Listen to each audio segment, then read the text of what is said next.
So we're here with Dave Coldwell at the O2 for the Moment of Truth event from Matchroom. Well, you looking forward to the show tonight? Yeah, looking forward to it. It's another step up the ladder for Big Anthony. I think it's a good fight for him at this stage. You know, Backtoff's an experienced fighter, a good fighter, and what you've got to do is put it in perspective and look at how many fights Joshua's had, and you know the experience that Backtoff brings. So hopefully it goes a few rounds and he gets something out of it. You know, it's great going out and banging everybody out, but he needs rounds. You know, so looking forward to it. But there's some good fights on the undercard I'm looking forward to.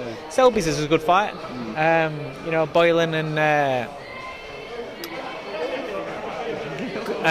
Kyler. Yeah. That's a good fight. But I'm down here to be honest. For that is I'm down here for Robbie Davis Jr. I'm looking at quite a few of these fights. Hibbert's fight, you know, Boylan's fight. You know, we're wanting to get into that sort of mix. Yeah, definitely. And of course, so you mentioned Anthony Joshua there.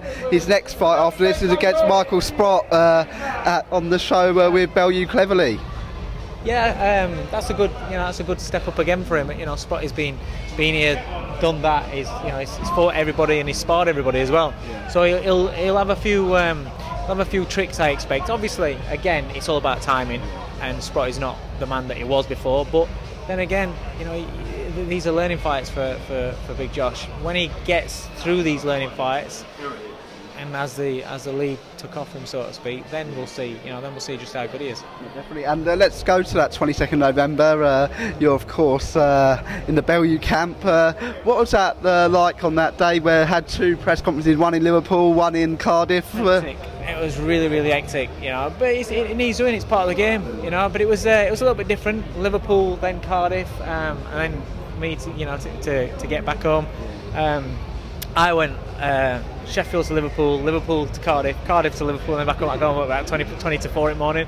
But it's all part of it, and you know, great atmosphere with the crowds, both set of crowds, different crowds.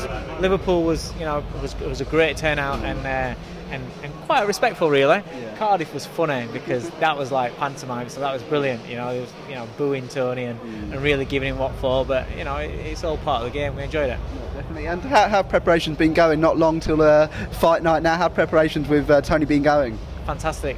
Can't wait. You know, as a trainer, I couldn't wish for it to be any better right now. You know, it's he's exactly where I want him to be. We're excited for the fight. As a trainer, I can't wait for the fight. You know, he's strong, he's fast, he's getting it all. Everything's all slotting into place. And of course, they fought before. Cleverly got the better of that fight. Different fight. Yeah. I don't get how people don't see that it can be a different fight. I'm talking about a guy that's at light heavyweight. You can see him and look at him. It looks skinny. It looks scrawny. You know, at cruiserweight, it looks healthy. You know, when you've got a guy that's not struggling to make weight, he will perform better than if he was struggling to make weight. That's just fact, and any boxer out there will tell you that. So it's all right, people saying, "Oh, it's going to be exact same." It's not. It's a different. Don't get me wrong. It's a good fight. It is a good fight. It's a class fight. It was a close fight last time as well. Exactly. People saying that Clev schooled him. Nobody got schooled in that fight. Either way, whether you thought Tony won it or whether you thought Cleverly won it, nobody got schooled. It was a good, genuine 50-50 fight that was close. You know, this fight, it's a different weight division. It's a totally different weight division. I've got my opinions on how I think it's going to go. You know, you've got yours. Everybody's got their own opinion. They're all entitled to an opinion. But for me, it's an exciting fight.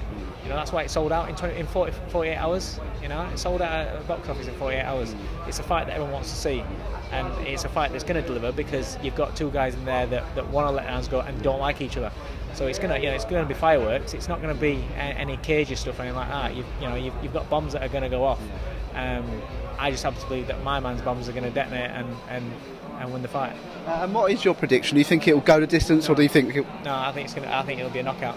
Yeah, early, late. If he hits him in first round clean, he'll knock him out first round clean. But I think it'll be a few rounds. But I do think it'll be a knockout, 100%. And then what's next after that? Then going for the world title. Just concentrate on Cleverly fight, to be honest. You know, it's like you say, Cleverly beat him first time round, so we're in no position to start planning for other fights and stuff like that. You know, Cleverly's got the win. He's got to get his redemption, and he's got to go out there and beat Cleverly. As soon as we beat Cleverly, then the thoughts from there. The thing about Tony is he's very professional. His last fight, everyone was talking about the Cleverly fight, but we just concentrated on Dos Santos.